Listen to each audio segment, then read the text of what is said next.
Hello, everybody. It's been a week in which an educational children's app tried to turn our kids into racist Scientologists. The Tinder swindler got away with everything. Fruit and vegetables were available at one for the price of two. And a suicide line sold all of its data to Silicon Valley. Welcome to the Lager and Ideology podcast, everyone. I'm coming to you, Ruben, from Ljubljana instead of London. I'm on holiday. Holiday. Where are you? Home? What are you drinking? I'm at home as per, and I'm drinking today. Come on, Nordland's Pills. Nordland's Pills. Look, you may notice they're smaller cans, all right? Because I just want to see how I feel after drinking 4 smaller cans instead. Because I'm really. Well, that's not acceptable. I've been struggling, man. All right, actually, they're not. I'm up at 4:45. All right. Bloody hell! I only slept 3 hours last night. I had an awful sleep. No, I slept 8 hours. I feel quite good. I'm drinking a very, very delicious, unfiltered Slovene. It's a common Slovene beer, Union. It's like a cheap lager, but this is like the kind of unfiltered version. Comes in a nice little paper wrapper. So it's nice. Very good. Very nice. And I'm on a sort of half work, half holiday trip. So. But such is my dedication to the podcast. This is what I've been saying about your job. It is swanning about and drinking pints, and there's nothing else to it. You just sort of flit from place to place, rant about why Mark Zuckerberg is a cunt and capitalism is awful, and then that's it. You just get pissed. It's the dream job. You keep doing it. Well, I'm going to take a massive swig of beer, and then we should get into the first topic, which I have to say is really exciting this time. Is it? This topic. I mean, I'm really... Oh, yeah. I thought you just meant, I don't know, the beer? Or where you were? I don't know. No, I meant the topic. The beer's just a beer. Well, it is nice doing it from here. But no, I mean, so we got onto this story from, I noticed we're getting less and less listeners, but they're getting more and more dedicated. That's why I thought. That's sort of what you want. That's sort of what happens. I mean, and then as long as it doesn't bottom out completely. Yeah, exactly. But this was from... this story we got onto today, this week, from one of our listeners whose Twitter is vertigohq_. I did check with them whether we should share it, and they said that we should. And he was or she was telling us about this ABC Mouse story. They were telling us about ABC Mouse, which I actually knew about. And the topic. So what we're talking about here is a children's app. But I didn't know anything about this. I only knew my daughter's 6, as we talked about before. And this has appeared to me on my phone. You know, when we're playing games or whatever, it's popped up adverts for this educational children's app. So I've been playing like phone games with my daughter or whatever, and then it pops up saying, do you want to download this? It's kind of educational. And I actually clicked on it, and I remember thinking that looks all right. I'll download it. But then there was like a big paywall, quite a significant paywall, like $10 or something. I think it's American. So I didn't, because there's plenty of stuff that, we can do for free. I was aware of it as a children's app. It's massive. It's got like millions of users. And it's recently come out. This is an enormous scandal. And there are sort of 4 parts really to this, and really good internet sleuthing by our listener here, because it was broken in, the news was broken in The Sun relatively recently, the not so nice British newspaper, or a couple of years ago, that this app is one of the big donors to Scientology, the Church of Scientology. What episode did we talk about Tom Cruise in? Do you remember? Maybe the second one. It was talking about the space station. And yeah, right. Get back there, everyone. That was fun. But I've taken a big interest in Scientology. As I was talking about then, I did a sort of test. You always seem to be sort of you've got a few. I am quite a conspiracy type, so I could be. So I'm susceptible, I think, to their sort of bullshit. Well, I definitely are susceptible to some conspiracy theories. For sure. In fact, I can't really think of one I don't believe in. Anyway, there's the fact that this app, this children's app, is funding Scientology, and apparently maybe so much so that it's actually keeping Scientology going.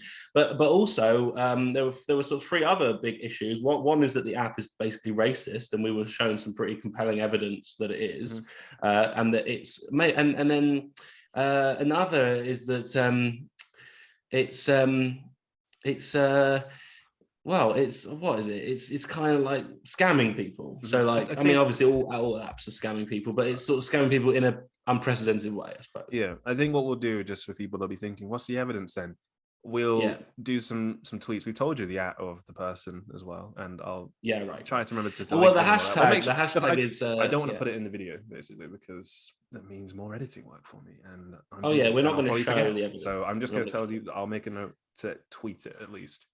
exactly, and the hashtag ABC Mouse has been, you know, Yeah, you'll find all sorts nearly on there. trending. Yeah, and so I mean, it's just a bloody amazing story. I mean, when this listener was saying we should talk about it, I was like, well, I'm not sure. Maybe, you know, it does seem interesting. But the more you sort of look into it, the more unbelievable this is. Mhm. It's a complete scam, and it. I mean, the connection with Scientology is worth exploring, and maybe even in relation to the racism, like, because don't forget, this is an educational children's app aimed at ages 2 to 8. So this is like trying to, well, I don't know, is this brainwashing? Like, if there's a connection between Scientology and this children's app, that's one of the biggest children's apps on mobile phones. Could Is there a be. brainwashing issue It here? could be a subtle indoctrination kind of technique going on. I mean, I'm not sure how many children, you know, with considering every other. I mean, yeah, I guess you really don't want Scientology involved in the primary socialization of your child, do you? You don't want Exactly. that. No, I'm not Yeah. saying that So children are even going if to it's, suddenly start. yeah, you just don't want it involved. Yeah, I don't, yeah, fuck it. Brainwashing. We'll put it in there. Yeah, We'll say it. I think so. I'm not saying children are going to start sort of, you know, sign up, but this is exactly the sort of crackpot shit that Scientology would think of. You know, let's get them at a young age. Mm-hmm. Let's start putting these things. So I now think I'm going to download this thing and not let my daughter play, Mm-hmm. but I'm going to play myself because I want to see, are there clues here? Are there like can we find some secret messages that are making me the next Tom Cruise, which I wouldn't. The really racism thing is something he's too short. The racism thing is something I'd like to see a bit more, because it's not that it's not compelling. I just want to see some more examples to strengthen it a bit for me, because I am a bit like, yeah, that does seem like something that is possibly conscious by the you know, the designer's choice. Right. I mean, let's Whoever gets the summarize final what say. we've seen. Yeah. What we've seen, for example, is like Two white kids, characters. Yeah. and then a bear, a brown bear. Character select screen where you choose between white girl, white boy, or brown bear, things like that. Where, you know, the black character or the non-white is the sort of animalistic. We've seen that. We've seen a couple of other tweets, comments about how the narratives in the stories. Yeah, I think there's compelling evidence that there is a racism there. Whether it's implicit or conscious, I suppose, Ruben, is what you're saying is different. And I wonder if it is implicit or conscious. At which point does it start as being conscious? How high up the chain is it conscious before it starts being, you know, fed down ideologically through the company? Because I mean, I don't know. I mean, this could be a lean company, like you said. It might be, you know, what we were talking about before. There might not be that many people even working there. It might be so easy to produce the shit that they don't even need people. Yeah, right. You don't know whether you want to know whether the people that are sitting there in that sort of boardroom are saying, "Listen, this is an app about." You know, I bet they are. I bet they're saying no wokeness here. Let's keep the characters white. I'm just gonna have a look, see if I can find out about the parent company, Age of Learning Inc. I was also on this website today. Owned. It was actually quite hard to find anything out, I thought. Yeah. They partnered with Tencent in China. What? They're partnered with Tencent? Oh wow. Yeah. That's really interesting. To launch the ABC Mouse English language learning program in China. Yeah, I can't find anything on the studio because. But what made me think, Ruben, in the evidence we were presented with, obviously, which is sort of, we'll tweet some of it out. What made me think the racism was legitimate was not the evidence from the children's app itself, but the tweets. Yeah. You know, so what we were shown is loads of people tweeting about this app and to this app, saying about, you know, raising this issue really about the way it was representing black characters, non-white characters, and then all of these tweets being kind of hidden and deleted by the host company, and, you know, really sort of shutting down the debate around that. I actually think that's more telling than the actual fact that there's a brown bear character and 2 white kids, because you don't do that, I don't think. No, that not isn't the today. It's strategy not that a about. business does. Look, there are 662 employees on LinkedIn for Age of Learning Right, Inc. bloody hell. So we're talking about a big thing. Mm-hmm. We're not talking about a couple of people. I think this is huge.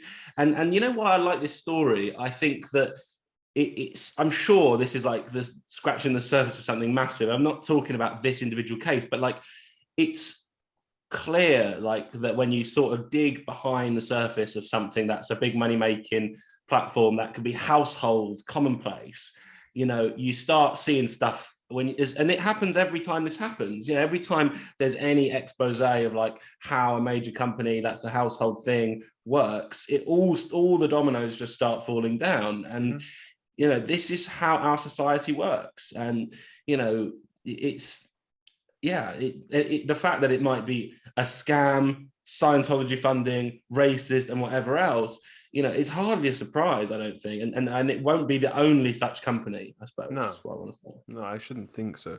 I mean, I'm never surprised by stuff like this. I'm always like, oh yeah, figures. Yeah, no, okay. Not so much. Yeah, no, never surprised by it. No, it's always interesting, but never a surprise. I'm not really sure what it was I was trying to say just then. I got distracted by I agree with you. cracking. And I think what I want to say is this is much more. I was really impressed by this this person's internet sleuthing. People are able to do that still. Yeah, I like don't fuck with cats and things like that, and like and even QAnon. Cultures of internet sleuthing I find really interesting, and the fact that you can from your computer kind of this is a much more radical and useful way of using Twitter than just tweeting about some woke politics or something. This kind of digital sleuthing is actually useful, and you can in fact try and explore and investigate a company. And I mean, people would be, I'm surprised the Sun article didn't get more attention. Like I hadn't seen it, but like this is massive. If like a company that's responsible for part of your children's upbringing is implicated in this range of bad practices and connections with really dodgy cults. And the Sun is it's interesting because the Sun is usually the only one online which actually posts anything about this more obscure internety shit, because obviously the Sun has a need to be constantly posting crap. That's just how they operate, is to have an endless stream of stuff. But then I imagine that if something like the Independent got a hold of it, they would have or the Guardian got a hold of it, it would have sort of a why you should be or why you shouldn't care on the end or something, or why. Do you think the Sun has like a sort of body of Reddit and 4chan users that read it, or I don't know, because it is interesting that you just said the Sun's the one that pick up on these kind of stories. Yeah, but then the Sun also just has like picture of mum picking up her kids who's wearing, so it's a bit too revealing. We're not defending the Sun here. Yeah, it's just so it's like I don't know if it's I think it is more likely that it's just they have everything on there. It is just anything, they catch wind of anything and they just do it. So obviously they'll probably have really low paid independent journalists, quote unquote, who just sit on Twitter scrolling forever and ever and ever and ever trying to find something. And they pay them. I mean, you're more familiar with like journalism as a profession than I am, so. And I looked at the journalist who broke that story in the Sun. The rest of it was trash. Of course. But yeah, but also, so as you say, it's likely to just be incidental, but it is an amazing thing to sort of be onto. We're skirting around cults. We talked about Scientology before. We also talked about, like, what were they called? That cult that we talked about? The ones in 12 Tribes. 12 Tribes, the ones in the forest fires. And there's another cult story in the news. Forest fires, burning down houses, just burning down hundreds of homes. Yeah, and it was the sandwich makers who burned down hundreds of homes. I don't even know if they had the assistance of a forest. Did they manually burn down 800 homes? Did they I think all they were in a forest. I don't know. Episode 1, I think, everyone. Yeah, the first episode. And today I also read about a new cult an arrest in a really weird cult in my area. Like this is actually like minutes from my house. So, did you read about this, Ruben? The guy was castrating all these. Yeah, I had a quick look. Yeah, it's a guy in North London he's called like the king of eunuchs or something, and he like has this little cult that live in a basement, and he cuts off all their willies. What do they like? How does someone convince people to do that? And there's surely just a sexual angle for him. Shall I try and convince you to do that? I feel that it would be fruitless to try and it wouldn't even make for a very good bit. I think you should stay away from that one. Yeah, no, it won't be. I can't yes and my way through that. I can't improv my way through. But it was all voluntary. The castratees, do you call them that? Castratees? Maybe. I don't know what the word is. They were the eunuchs. Or a post-castrate. You used to call them the eunuchs. The guy's called the eunuch maker, and they've apparently all been arrested. There's got to be a religious angle then as well. It's only got to be like a sexual. The news is not saying why, but there is one quote about the willy, which I'm going to read to you now. Okay. And he said that he totally voluntarily entered into this because it really didn't feel like part of me.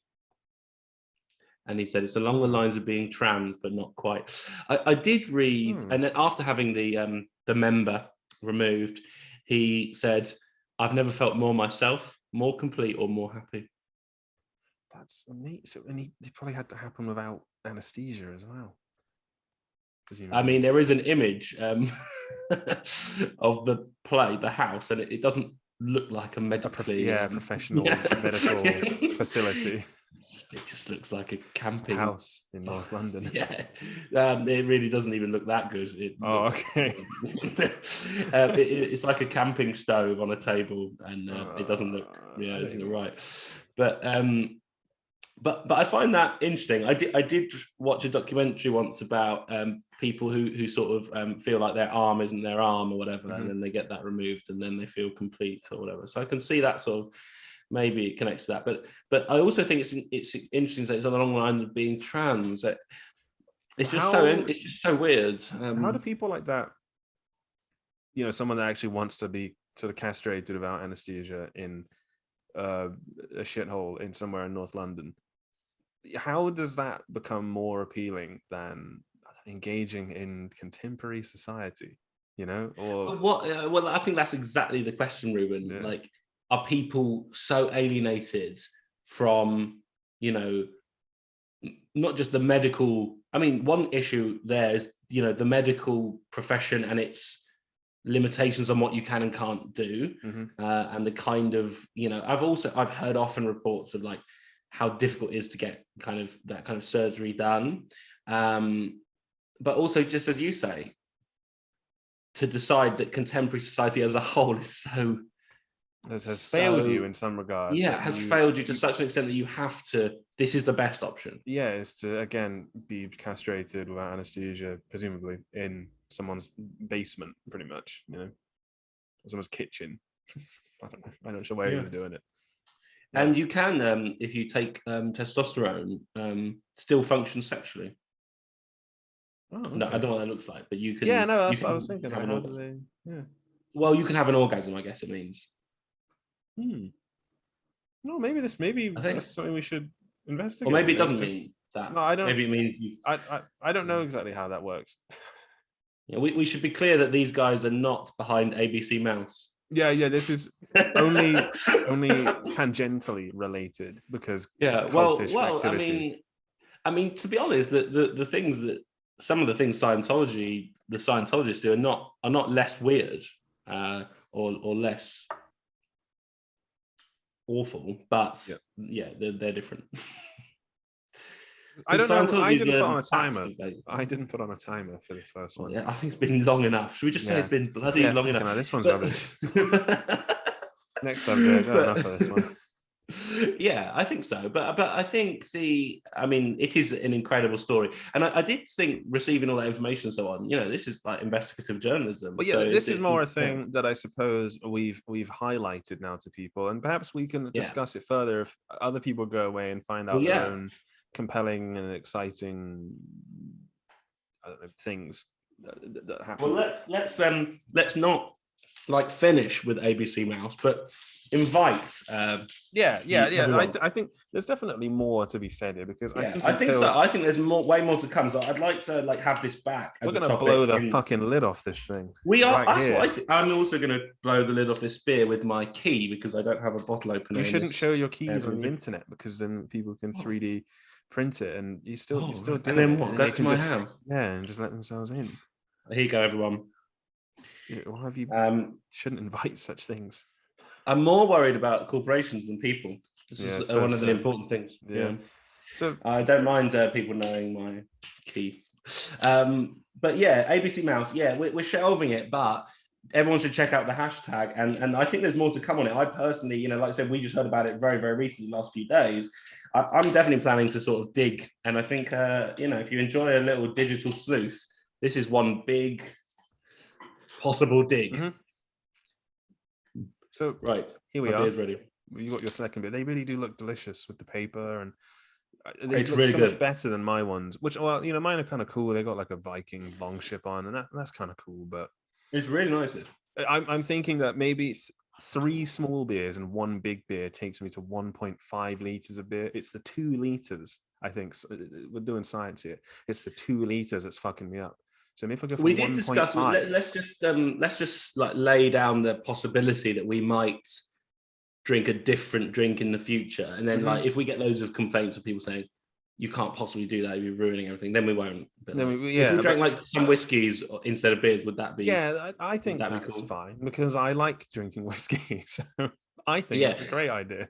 I do think I have to say like that is more pleasurable, but it is kind of a cop out. Yeah, no, we can only do it if there's a good reason. Like we have to do it as a gimmick, maybe once a year. Like for St. Patrick's Day, we drink 4 Guinnesses or something. Yeah, right. I think let's do it. Well, we could even do it sort of a monthly, so that once a month it's a different drink, but generally, But for now, we're only just on episode 5. Yeah. This is episode 5. And it would be kind of interesting if the different alcohols had a different effect on the full, because we were saying that I think it's the fizziness and the volume, but it does produce a particular kind of drunkenness. It does, yeah.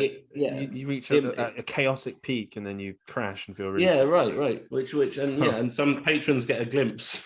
Yeah, that's usually how I feel. Is around beer 3, I'm like, yeah, this is fucking hilarious, and then by beer 4, I'm like, I feel really sick and my tummy hurts. Yeah.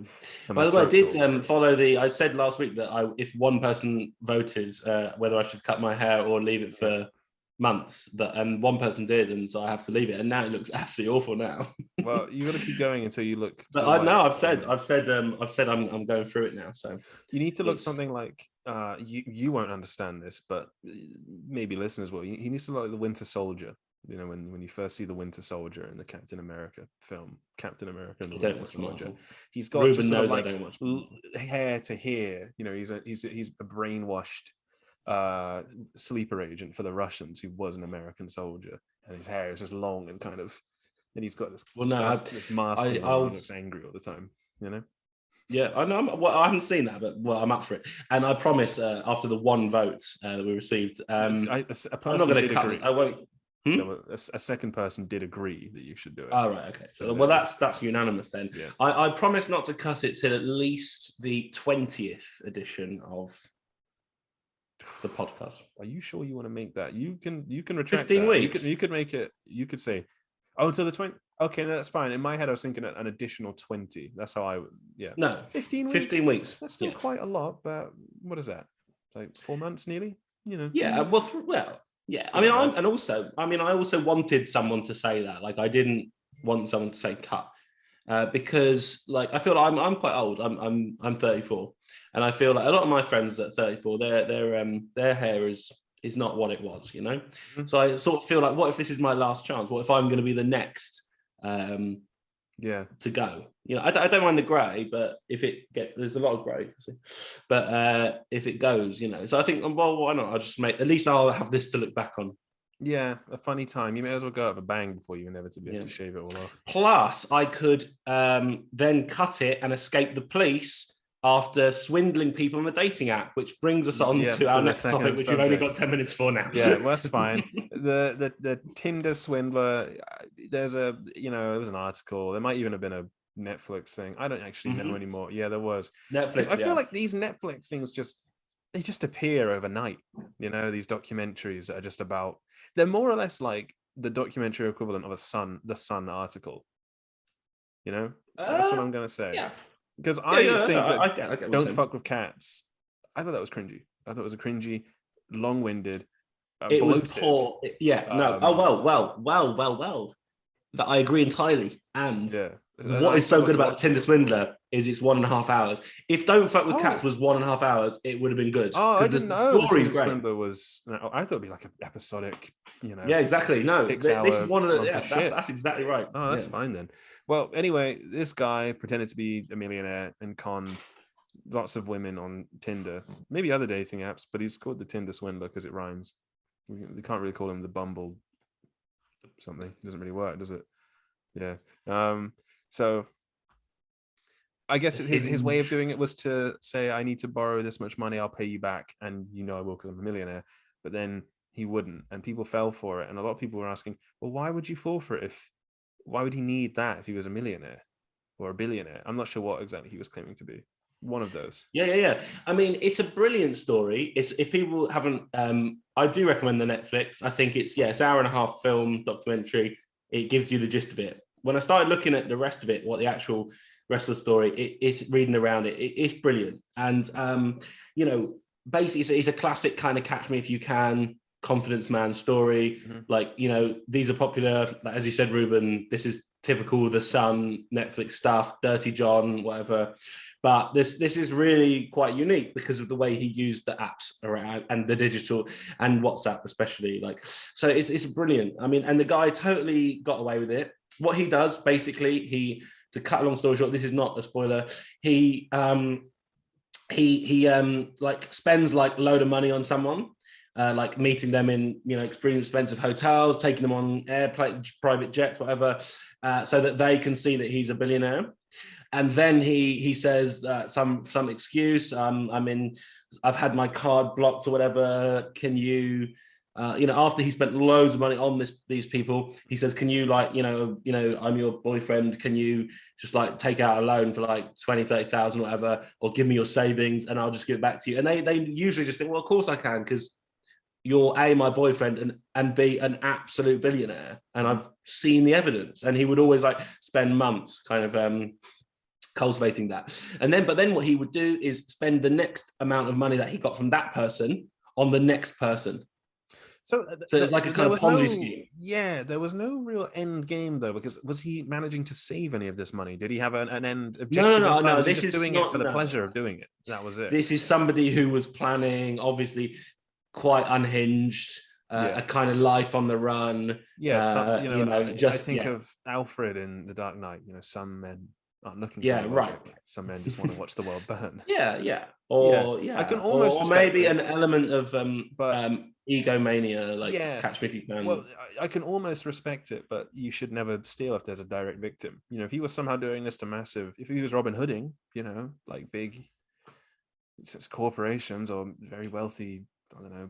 You want to talk about whether he's maybe it would be fun, but he's not really a Robin Hood. He's kind of but like you, I've got a strange compulsion to sort of admire somebody who can do that. Yeah, he managed to fleece. Just because you can. Would you rather be fleeced by, say the government just demands you've got to pay 30 grand in tax? Would you prefer to pay it to the government or to the Tinder swindler? I'd rather pay to the swindler, I think. You think? But you're a communist. You love the government. Well, I love the idea of government, but not this one. Yeah. What are you going to do now? I like the idea of government. I've got a good answer. I don't know. I think one of the difficulties with getting swindled is the shame aspect, like you said. Mhm. People saying, "Oh, you shouldn't have been tricked." How did you fall for it, kind of thing.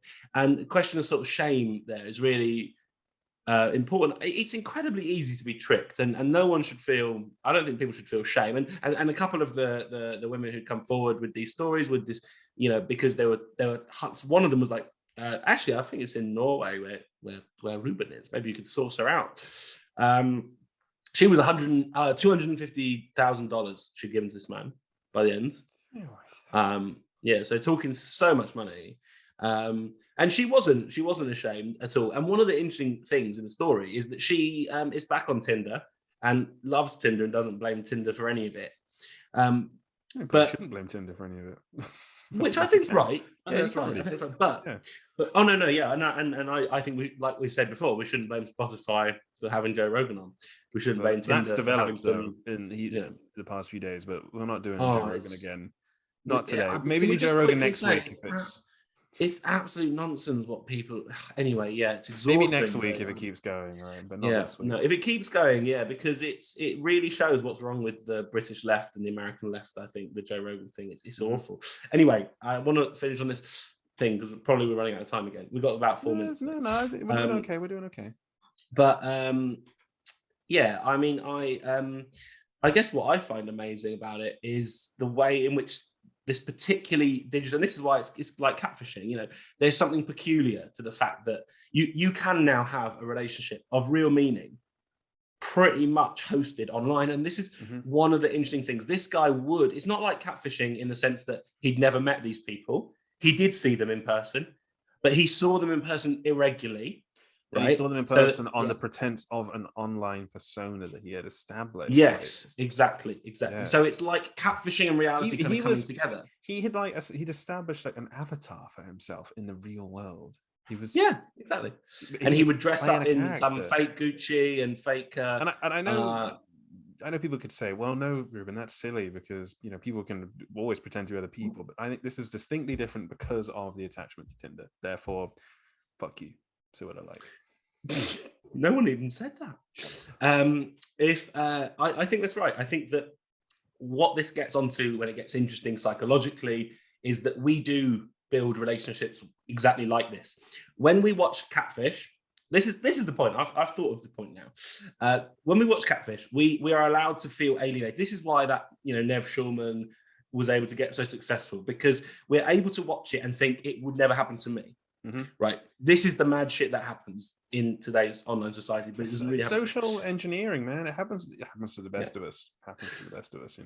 But this example, the Tinder swindler, it is precisely how relationships function today. What our relationships have become, and I get it's different if you're cohabiting and whatever, but early stage relationships, what they are is you see the person quite rarely, and most of it is built up in this weird online avatar space. And he uses voice notes really interestingly to kind of convince people what to do. He uses emojis really interestingly. He sends the same kinds of messages to different people, but in different structures and formats. It's really interesting the way he shares images of certain things, like tropes, images of food, things like that. He plays upon what a relationship is today, where you see this person, or what dating is. You see this person every, let's say, 1, 2, 3, 4 weeks. Sure, you can make excuses to prolong that period if it's international, if it's long distance. And he uses these digital formats like Tinder, WhatsApp, so other social media platforms to establish this kind of like, so he's sort of he's the con man of 2022 in a sense, because he kind of understands how much relationships have become reliant on and dependent on the digital social media, and how easy it is to mimic and copy that behavior and be convincing and make people fall in love and give him thousands of pounds. It only worked because of that rocking jawline and square chin. If he didn't have that, he wouldn't have. He is good looking. He's like Israeli. He's got a very kind of hot Israeli look, hasn't he? Yeah. It wouldn't have worked if not for that. I always think those people are going to lose their hair, though. I don't know why. He looks like a man who's going to be handsome till he's 28. Well, he's 31, so he's surpassed that. Yeah, right, I'll take it now. But yeah, I would recommend it to people, and I think. No, perhaps I will watch it. No, they know it's an hour and a half, not 5 hours. Yeah. it's really, I think it's an important insight into what trust and dating has become, Mhm. and how that functions, and how digital platforms mediate between people, and play an important role in like love and shit. So I think I mean that's actually something that I don't know, that you said on the first episode you don't have any academic interests, but I think that one possibly is like you're the only one that you consistently go back to. Seems to be I'm like, not interested in academia. no, but I guess that's you do different. write Yeah. from the pretense of being an academic, like it is that. So you have Yeah. a PhD, so I've got a PhD. whether you like it or not, when you write or publish, it's going to be academic, isn't it? It's going to be. No, and I've just finished writing a book about this topic, really, Mhm. the way in which relationships are. Yeah. But I think I was thinking about my university education and the fact that it was a film degree and it was only in 2 modules. No, that's a lie. It was in 3 modules that I got to write about anything that I find especially interesting. 2 of them were yours, and one of them was a documentary one where I got to write about truth in documentary, which That's right. Which there is none. Of which there is none. Which there is none. That's what I argued. I was like, To cut a long story it's short, all everyone. nonsense. It's all bollocks. It's like a film. It's like a narrative film. Yeah, that's what it is. It's nonsense. But people treat it like because a lot of people, I remember having arguments with people I was friends with about Michael Jackson and the documentary, and him like, no, I think it's pretty cut and dry, the documentary. I'm like, well, I said you can't take anything from a documentary as being fact or truth. It's a documentary. It's not real. Forget about it. I don't care. I think anyone that argues, I'll direct you to my essay. We direct them to the essay. Right. We don't even argue back. If you have a problem, you DM me. I'll direct you to my WordPress. Read the essay. But Plus, we're laying down the breadcrumbs, the QAnon style breadcrumbs for this Michael Jackson episode. That's why I thought it's great that Michael Jackson is relevant in this point I'm making right now, because we're going to get there eventually. Don't know when. It's like, it's not like the MCU where we announced we got 9 films and they're going to culminate in the ultimate shitstorm in 2026 or whatever. I saw a meme today about how Michael Jackson versus Prince.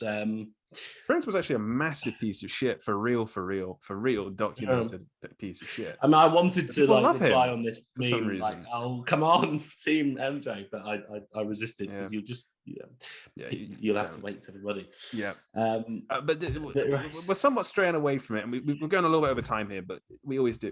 And I possibly have something else to say, but I'm not sure where I was going with. Yeah, things like this, discussions like that of digital relationships, digital age, blah blah blah. Again, so much more important to me than writing about Tarkovsky, for example. That's his name? Yeah, director. Well, I mean, I think. I mean, I don't want to be that guy, because some people say that engineering is more important than film, and it's like, no, I just, unless you're finding a way to relate film analysis to society in some capacity, or doing like an anthropological or sociological element with it in terms of like the arts, I'm not really interested in what you have to say. When it's the arts for the sake of the arts, I don't care for the most part.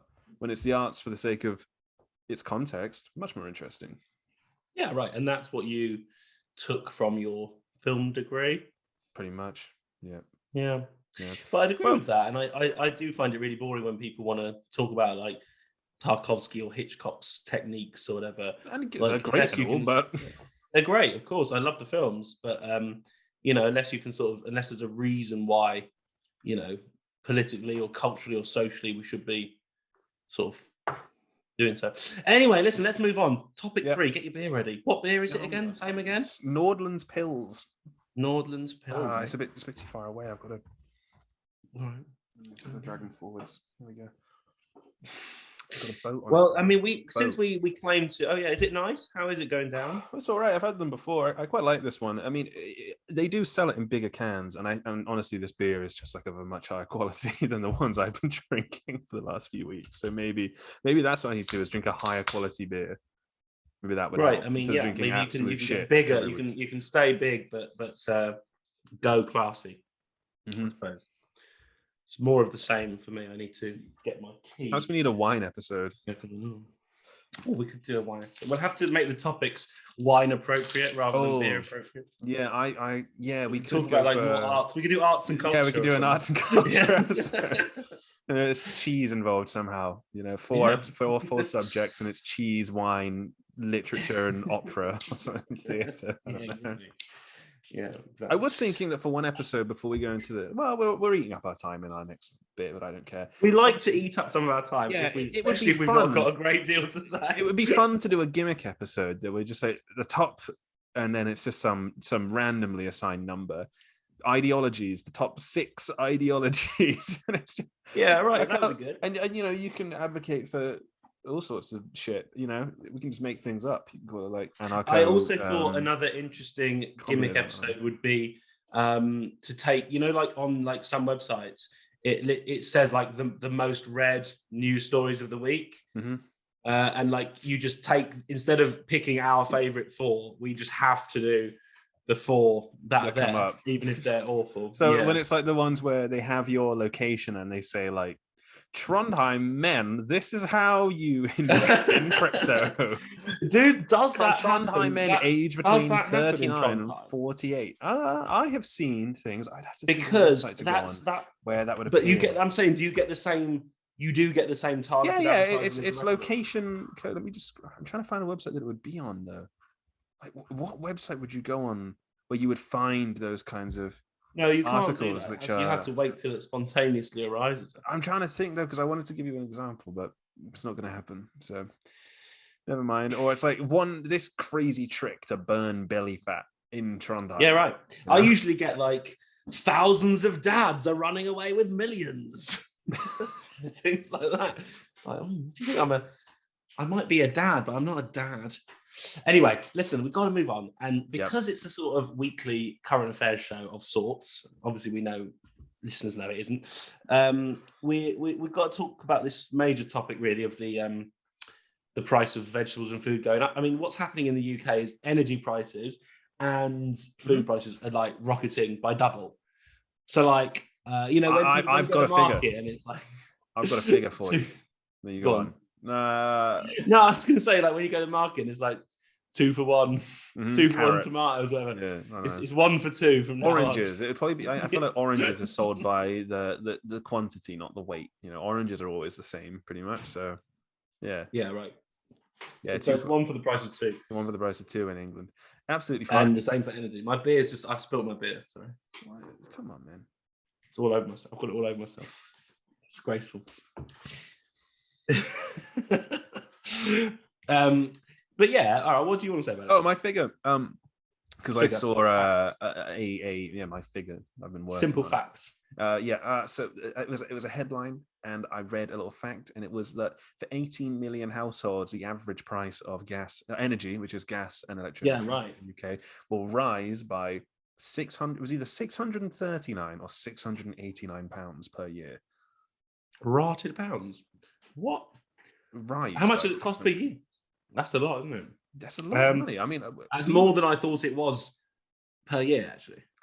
Well, we were paying quarterly, and it was all going quite well until all of a sudden it just shot up, and it went from paying like, 80 quid each, whatever, not a problem for 3 months, to like, oh, by the way, we've got to pay £160 each for the gas this winter because we wanted to really right. So it kind of right. But that's just because you left it on all winter. No, we didn't. It actually turned out in my flat that there was a crack. You could look through the bricks of our, by the window of from inside and see through to the other side, like a little slit in there. Yeah. But I mean, fixed it. They didn't know about it. It wasn't malicious intent on the landlord's part. It's they're landlords. They gave me a good reference letter, okay? I mean, what a world we live in when you have to get a fucking reference from your landlord. Disgraceful. Absolutely disgraceful.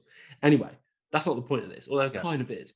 But yeah, no, and this is obviously hitting poorer families the worst because like the percentage of income that you're going to spend on food, if you're low income, the amount of food and energy bills is just going to be like through the roof, which will hardly leave you any disposable income whatsoever. Mm-hmm. And, I suppose what I want to say about it very briefly is that our government and media have collectively done a fantastic job of letting these things sneak under the radar, because why is this suddenly coming out in the news like a surprise? Like, oh, the fucking tomato is expensive. Like, absolutely, because they've been fucking up for years and making us think about Brexit for 2 years. They made us talk only about Brexit for 2 fucking years, and now we've had to talk only about COVID for 2 fucking years, and now we've kind of coming through those 2 fucking things. You're suddenly seeing what the last 4 or 5 years has been like, and we're going to see real effects. Everyone's life's going to get much shitter. Yeah, definitely. I'm a little bit concerned because of everyone I know pretty much is in England, where life is getting worse rapidly. So I was just thinking about that because of Brexit, and when the moment that the Brexit referendum vote was revealed, the result was revealed, the value of the pound just dropped immediately. I remember, I remember England was a pretty good place to live in before up to 2016. Oh, what happened to me then? Your video's gone. It's just your picture. Why? I don't know. Oh. Okay. Sorry, guys. And then the value of the pound dropped, and I know that like credit and capital is all fake anyway, and it's all just based on like contingent like stuff. But I just remember people trying to defend it. Like, no, the pound is back up. And I remember thinking up to that point, no, England's not that bad, actually. I remember thinking, like, England's not that bad. Whether it's fucking David Cameron or Ed Miliband, it's actually not that bad right now. Things are going okay. I'm 19, everything's great. And then it wasn't. Well, I mean, when you say England isn't bad, I mean, look, England isn't so much worse than other countries in terms of like, well, it is, but there are other countries which are as bad. But what England is worse at is the media, the manipulation of people by the media. Like, this is one of the things I really, really feel, that Britain is the best of all countries I've ever visited. I travel a bit. Like, I'm not like an expert in stuff. I've lived in China and that's it, and Britain. So, those are quite different places. But, from my experience of visiting places, spending a lot of time in places, I think British people think they're quite enlightened, but they are the most, I don't know what's the word, lemming-like. When it comes to believing what the media says, although we all go around saying, BBC, full of bollocks, isn't it? We actually believe almost everything we're told in quite an alarming way when you compare us to other countries. And we talked about it last week with China and the Matrix ending and the censorship stuff. Like, we are stupider than, we think that Chinese people are just morons who consume what their government propaganda is. They are not. We consume what our government says in the most alarming way, I think. Well, yeah, I think it does stem from the fact that we think that we're ever so clever. I think that is why it's so alarming, because we think we're really, really, really quite intelligent for the most part. We think we wouldn't be fooled. That's what we think. Well, I wouldn't. We think, I wouldn't be fooled. But we are literally fooled. And I was actually thinking because of China and the book I've been reading, the term socialism, blah, blah, blah, blah, the Chinese. Yeah, that was what book you got? Wait, I'm reading this book called Prisoners of Geography. I said about it before. Podcast. Right. And I was reading a chapter on China, and it was talking about how China and the Chinese Communist Party was sort of it coined the term socialism with Chinese characteristics. Yes, which appears to translate as total control for the Communist Party in a capitalist economy. So I don't know. I was thinking about that because I was just thinking about. Yeah. Sort of semi-relevant, and I'm not really sure how I was going to link it. It's relevant, but it's relevant. And I guess in England, there's people really think they're very clever in England. Yeah, they do. Yeah, and they think Chinese people are stupid because we're and it's all a psyop. It's all a psyop. By having articles that are like, look at what the Chinese think is real. Look at what they're censoring. Meanwhile, in England, we don't censor anything, but we just heavily propagandize you. We do censor loads of things, but we mostly focus on curation, the end of rather films, than for censorship. Yeah. But since I'm in Ljubljana right now in Slovenia, I'll just say one quick thing. Not that I assume our listeners care massively about Slovene politics, but there's a very interesting situation here at the moment where the current very hard right, far right prime minister, was a previous member in the 80s. He was a big part of the communist movement here, and now he's a far right prime minister here. Now, one of the really interesting things is that he basically has the same rhetoric.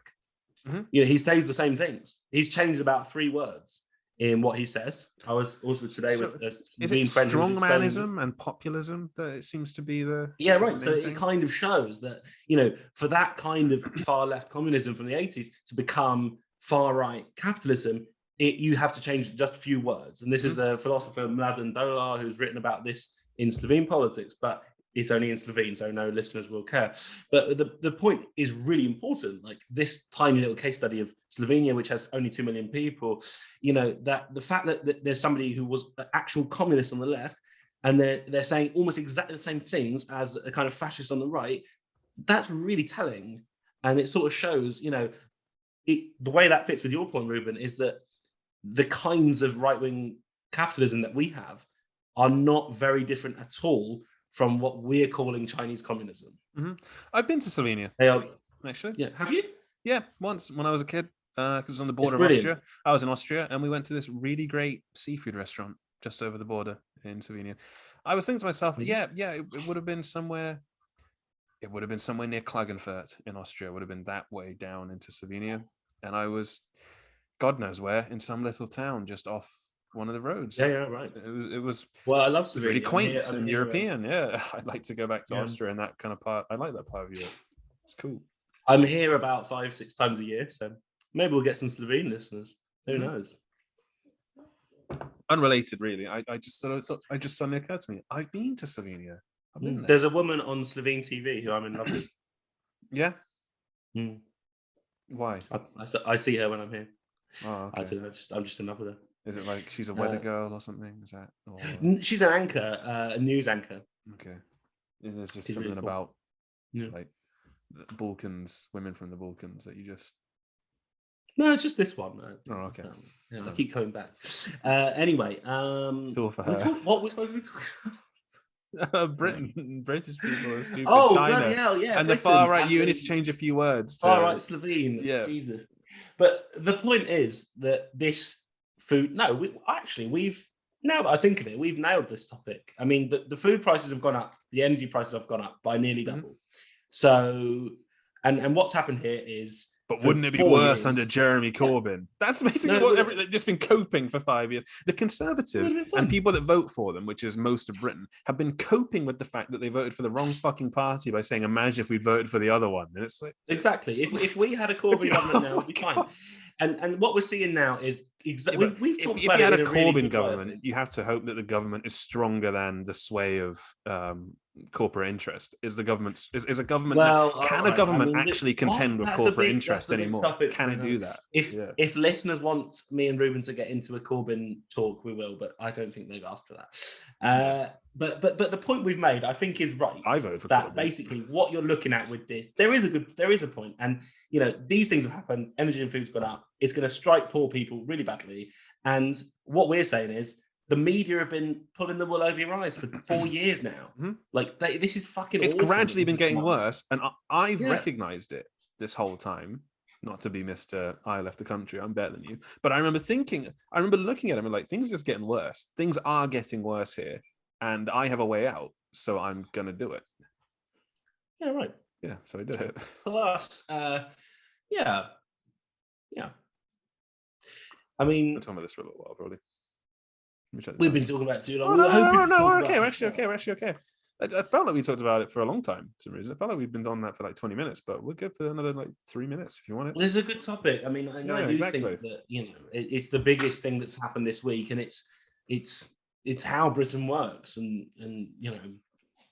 it's what you see in politics is not where it's really happening. I think that's something we just have to get used to, and my experience is other people from other places do not find it difficult to realize that what the media is telling them is completely not bullshit. It's not bullshit. It's just it's selected carefully to direct people's attention in XYZ place. Did New Labour and the Spin Doctors change British politics forever, or was it always Well, that deceitful? yeah. Well, I do think that, but I'm not really sure if British. I don't know. I was not alive, but well, you were alive when New Labour were.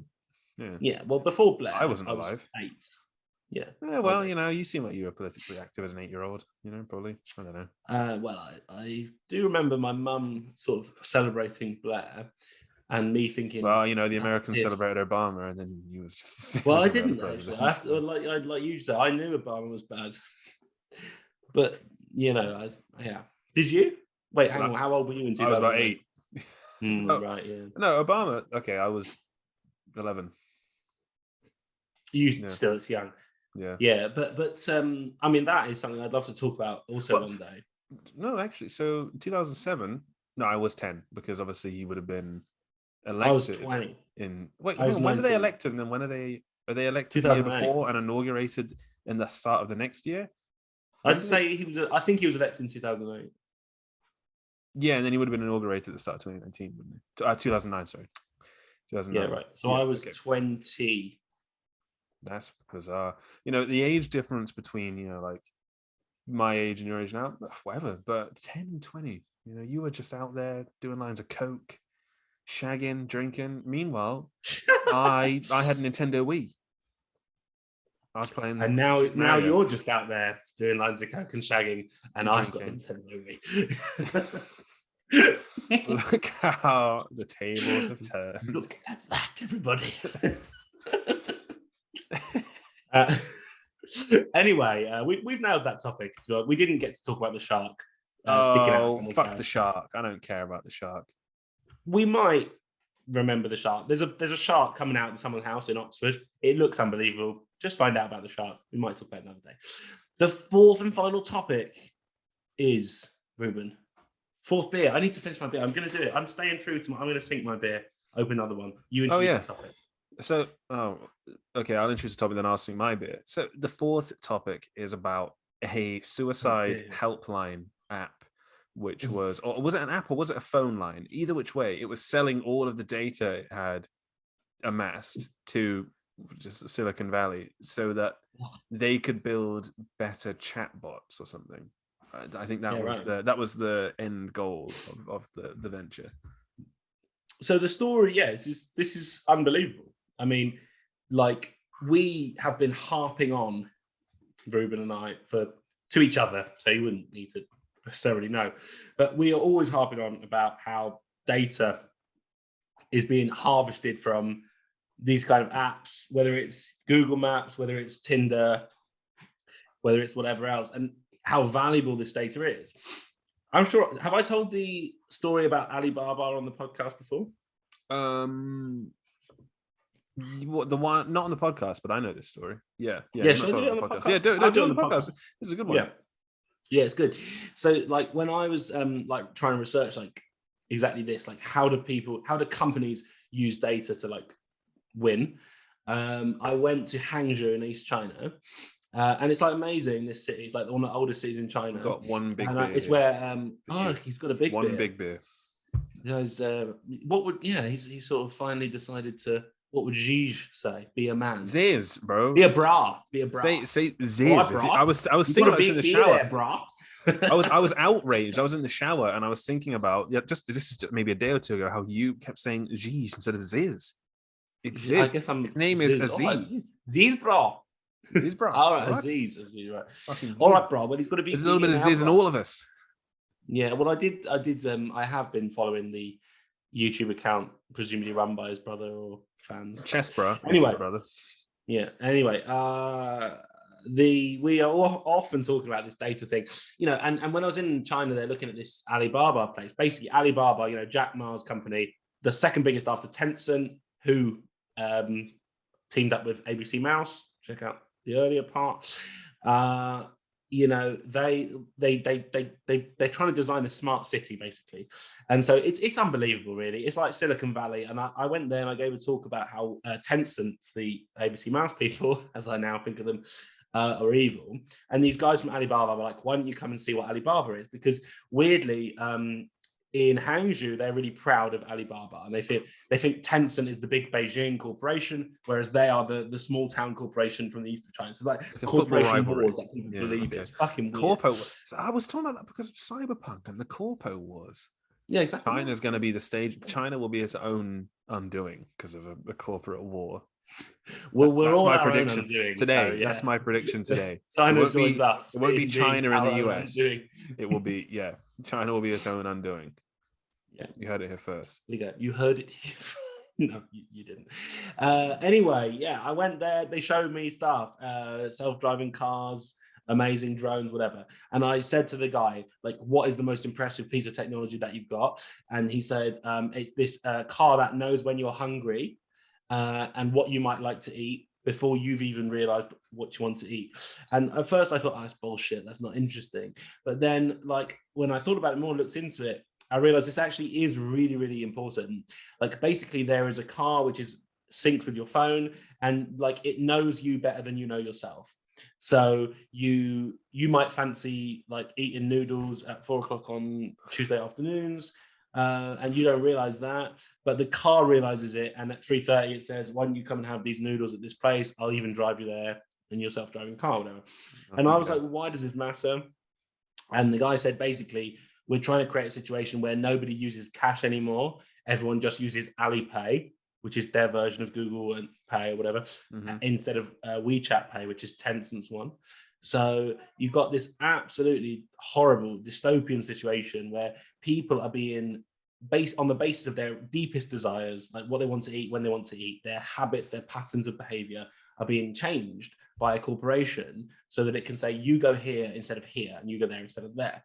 And this stuff happens all over the place. It happens with predictive playlists on Spotify, happens on Pokemon Go, that deals with McDonald's. It happens with all sorts of apps.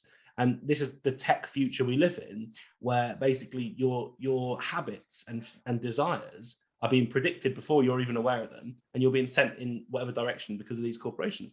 So when a story breaks like this one, the suicide hotline sharing people's intimate data about this is going to be straight to the pharmaceutical industry to sell you the drug here, to market you this thing, to blacklist you as depressed, whatever. This is the world we live in. And I do think this is a crazy topic because, yeah, that's it. I mean, we live in a world where there is no such thing as privacy, and the data comes first, even above suicide. It's scary. They say that the aim is to improve the world. Both parties. Michael Jackson's aim was the same. Okay. So they were selling it to a company that owns Loris.ai, or maybe that was the company. And both parties say their goal was to improve the world, in Loris's case, by making customer support more human, empathetic, and scalable. So what they mean is turn it into a robot and make it really just be able to say the right things to you. That's what they mean by scalable. Make it so that it's easily replicable. They don't need to have human beings. And whenever you feel like killing yourself, you'll be told, don't, because you could actually be valuable to us in some way. Yeah, right. I mean, well, maybe. I mean, I just could imagine people saying things on these hotlines like, if you were to call Samaritans or something in a moment of depression, you'd expect that to be completely protected, wouldn't you? This is what's shocking about this story. You wouldn't even check whether that was public sellable data, because you would totally assume that it wasn't, right? You would assume a level of privacy that was there, but clearly that is just not there. There is no protection for the personal privacy at all. I mean, I didn't have anything. I thought you had a really long point there, so I wasn't even preparing anything. I just did a long point. I just did a really long point about how desire is being controlled by technology, and that's what this is. I sort of thought this would be I don't know. I sort of thought this would be like a you point. I was like, yeah, he's probably got something for this. I know I did. I have. Oh, okay. Well, I think it's evil and bad. It is bad. It is bad. But I suppose the point should be, even when you think you're, well, this sounds like sort of a bit conspiracy, but even when you think you're in a safe space, you aren't. That's the thing. And this goes back to what we were talking about before, where you were saying I shouldn't show my key. I am not at all worried about what individuals will do with knowledge of me, like, trolls and so on. Yeah. People, what I think is much bigger worry in our society today is what corporations will do with us. So I'm perfectly happy to say to all the people listening to this, everything about myself. I'm more worried that Zoom hears it, or that Microsoft hears it, because it isn't the sort of stranger who hates you that's going to use that against you. It's a multinational corporation that's going to sell it, and then one day one of your friends gets in trouble, suddenly you're the one that's in trouble, or something like that. This is in a very far-flung future, is it? Where it's sort of like Minority Report or something, where how far away from now do you think Minority Report is? It's like the world of Minority Report. I think it's that's difficult to say, because soon. the powers that be would need to decide that's what they wanted, and then orchestrate an event in which they could convince, say, the British populace who are fucking stupid. Like, say, COVID. Yeah, like say COVID, or like the US intentionally crashing 2 planes into the World Trade Center and then one into the Which Pentagon, they did do. I was talking about this last night. Like, because the last time I was raving about conspiracy, I was talking about the lunar landings. Which is one that is sort of like, well, fuck it, who even cares? But 9/11, it didn't happen. The CIA no, orchestrated absolutely. that. Bush did do 9/11. Well, the CIA did 9/11. The Bush, I think Bush needed plausible deniability, so the CIA didn't even, because But the reason I said Bush did 9/11 is because that's a quote from the Microsoft bots. It's the classic funny. Right. I mean, I'm putting Minority Report in your timeline. I didn't even make one yet. I'm going to do mine spontaneously. I will make mine moments after we stop. I will immediately make one. Yeah. Okay. So I think that's what it takes, is a world-changing event, and then you can easily convince people of anything. Like, but this is everyone in America, like the Patriot Act, for example. No doubt that was going on anyway, but now it's legal and it won't go away. And like COVID powers, for example, like the COVID Powers Act or whatever. State of emergency. That's not going away now in the UK. Yeah, agreed. It's not, and this is what we were saying earlier, isn't it? About COVID's declared over, but it isn't really, because they'll still keep all of the nice things that make it so that you can't demonstrate against the government, for example, because the police can just come and hit you with batons. Batons. That sounds like an order of a nice loaf in a Parisian boulangerie. Oh, to be sitting in a Parisian boulangerie. No, I haven't ever been to one. I've never done that either. France seems a bit shit, to be honest. I've been to France, like some bits of it. My family used to drive there on camping holidays. Doesn't seem much different than really besides the point. Doesn't seem much different than England, France. If anything, it seems more authoritarian. They think that they're less authoritarian because they smoke cigarettes inside still, but their police will just beat the shit out of you indiscriminately in a way that British police can do, but kind of won't do, not that often, because they, like the Guardian might say something. But in France, I feel like they just sort of, the police can just get away with being like very aggressive. Absolutely. And I mean, you see this all around Europe, this kind of, I mean, this is the thing.